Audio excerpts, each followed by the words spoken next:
Vamos a abrir este nuevo bloque con invitada también en el piso para seguir hablando de algunas cuestiones vinculadas a este día tan especial, este 8M, con manifestaciones en la calle multitudinarias, muchísima gente también. Sí, bueno, por eso la invitada que está acá con nosotros, Andrea Lanceta, docente, feminista, podemos presentarte también, especialista en ESI, podemos hablar de la ESI con vos, viene recién de la movilización, de la marcha del 8M y justamente queríamos ver tu perspectiva, cómo lo viviste. Nosotros estamos acá, pero vos recién llegadita. Así, ustedes están hermosas y yo de marcha, No, es lo más genuino que podemos tener. Claro, y queríamos de eso, claro. Bueno, como cada 8M tiene como una impronta no solamente multitudinaria, sino evocativa, un día de lucha. Creo que a diferencia de otras movilizaciones, el 8M cada vez más va tomando ese formato de, bueno, es un día de pelea por nuestros derechos, por los derechos, digamos, de las que no están y de los que falta. Así de que todas las consignas, los carteles, estaban muy vinculados a eso. Por supuesto, Ni Una Menos, pero claro, también y fundamentalmente contra el ajuste, bueno, contra el Fondo Monetario Internacional. Tuvo ese cariz esta movilización, ¿no? Claro. Nos queremos desendeudadas, libres. Ok. Hubo una cuestión que me parece que está vinculada con la historia del 8M, ¿no? Digo, para contarlo brevemente, tampoco nos vamos a ir al fondo de la historia, sí, pero digo, viene de la mano de cuestiones vinculadas con la pelea y la lucha por los derechos laborales de las mujeres. De ahí surge este Día Internacional. Por eso también digo, hay una particularidad donde empiezan a aparecer un montón de otras consignas, pero vinculás y sumás también a esta que es la de los derechos laborales. Sí, es re importante lo que decís, porque en realidad surge efectivamente con bueno, la pelea de las mujeres en Chicago, muertas en esa fábrica, pero a su vez durante muchos años se intentó desvincular la pelea del 8M de las condiciones de trabajo.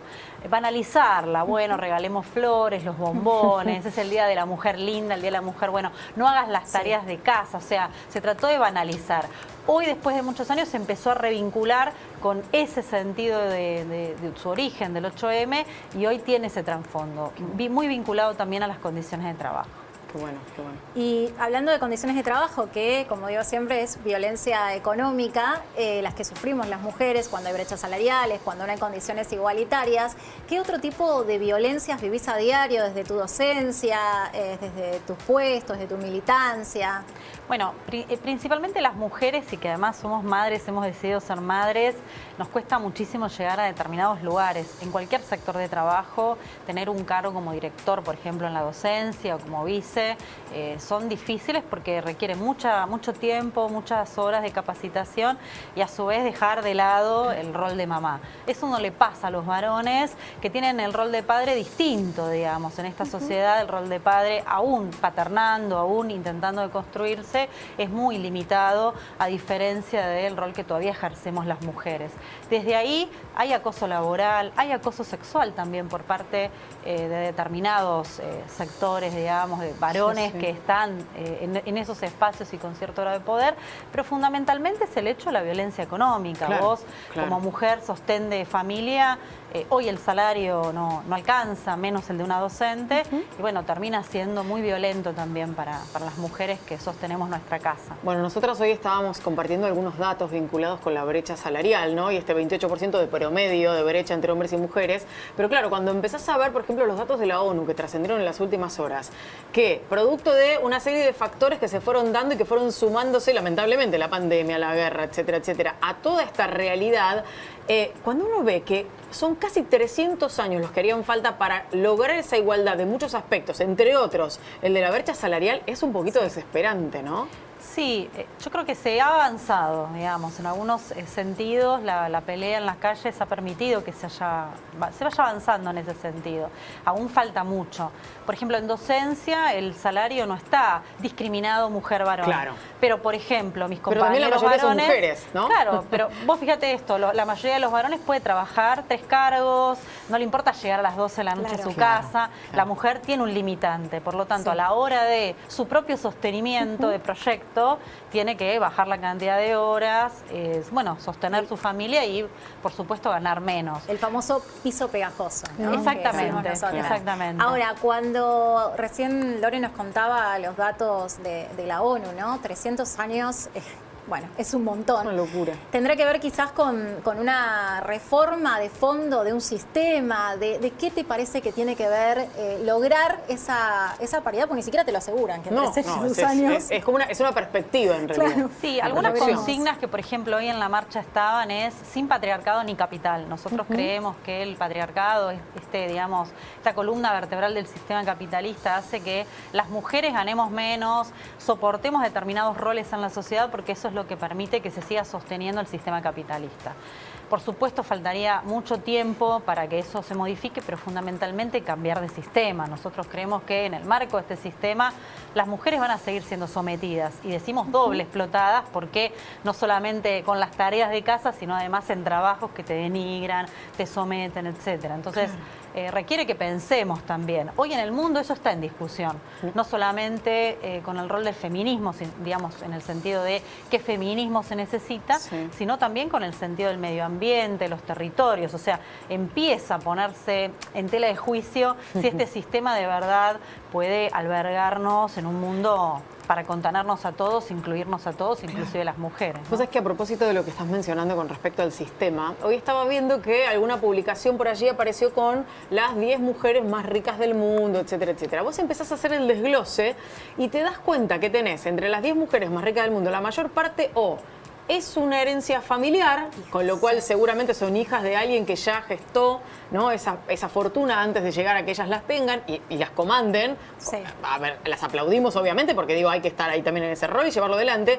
O son exmujeres que cobraron a partir de un divorcio o lo que fuere una cifra millonaria que las convierte en las mujeres más millonarias del mundo. Con lo cual digo, hasta en esas cosas, ¿no?, está esa brecha donde la mano del hombre sigue apareciendo.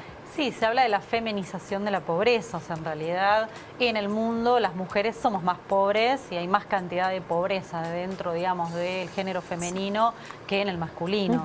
A su vez, hace algunos años atrás, te diría como 10, se hizo un cálculo, que lo hizo también la ONU, sobre qué pasaría si nos pagaran las tareas de cuidado o las tareas de domésticas. Bueno, quebraría el sistema capitalista. Entonces vos sostenés sobre tu cuerpo todo el sistema y tu por cuerpo supuesto, y tu bolsillo, las dos cosas, ¿no? Y garantizás que haya un sector que se enriquezca a costa de, por supuesto, tus cuerpos, en definitiva. Y cuando hablamos de cuerpos, y hoy te presenté como docente y también como especialista en ESI, ¿no? Porque creo que la clave y la llave para cortar con las violencias es esto de la educación sexual integral. ¿Cómo funciona en las escuelas? ¿Qué es lo que más viste en este último tiempo? Bueno, a ver, ¿cómo funciona cuando funciona? Bueno, esa es la pregunta. ¿funciona? Porque el problema que tenemos en muchos casos es que hay una limitación concreta para poder llevarlo a la práctica.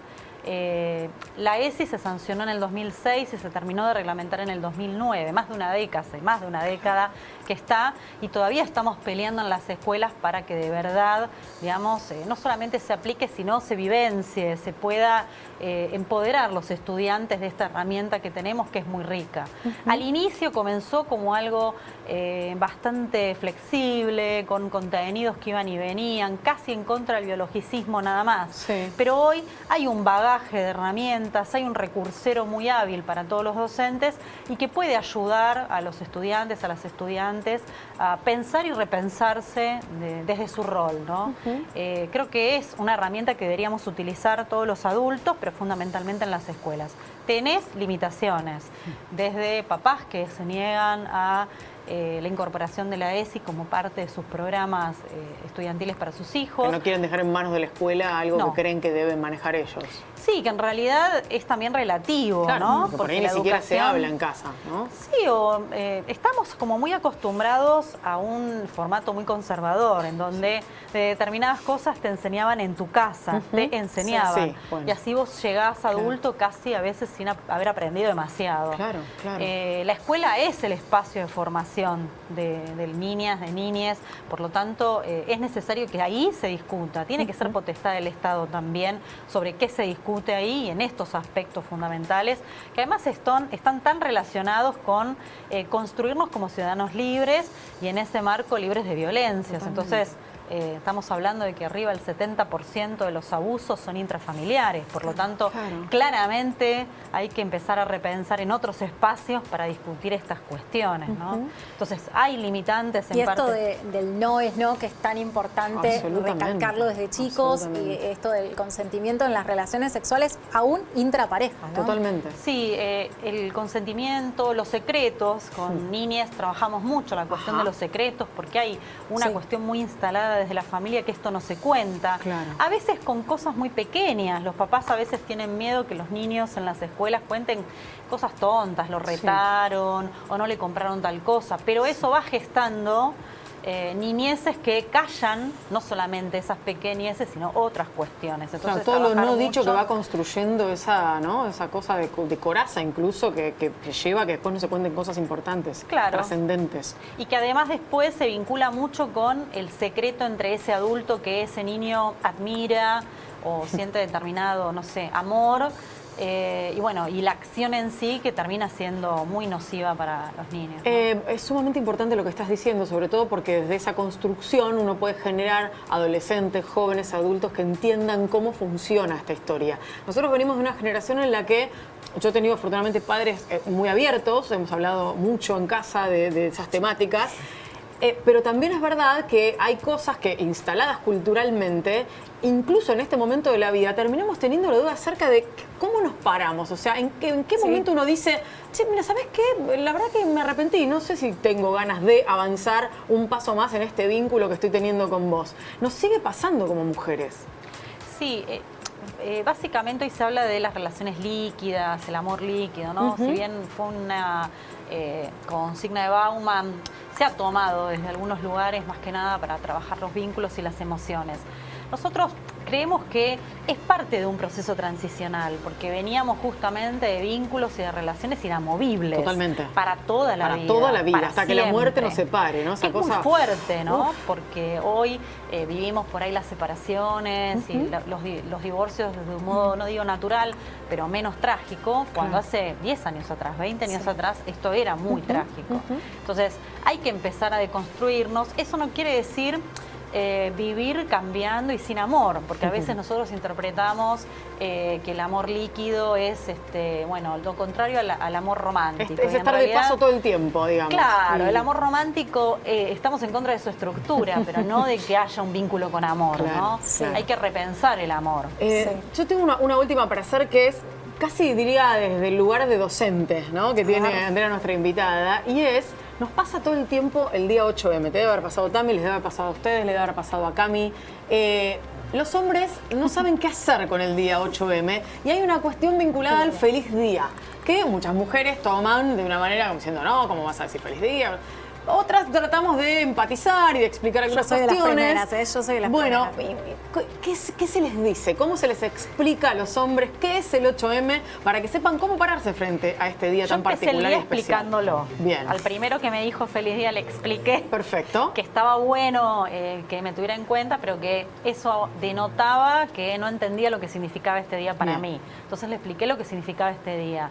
Veníamos en el Uber recién y decidimos no decirle nada y decir gracias. O sea, después de todo el día de muchas explicaciones decidí, bueno, gracias. Gracias, Okay. ya está. Y cerrar ahí. Y cerrar ahí. Creo Bueno. que falta, la deconstrucción, pero que tiene que ver con esto de asociar mucho al 8M con algo muy banal, para quitarle el peso que tuvo histórico, político, el sentido real en cuanto al desarrollo del feminismo. Y la educación de las masculinidades, que seguro te las vamos a dejar en tus manos. Hay mucho para hacer todavía. Andrea, muchísimas gracias por haber venido. Gracias a ustedes por el espacio. Un placer de verdad. Gracias. Bueno, y a propósito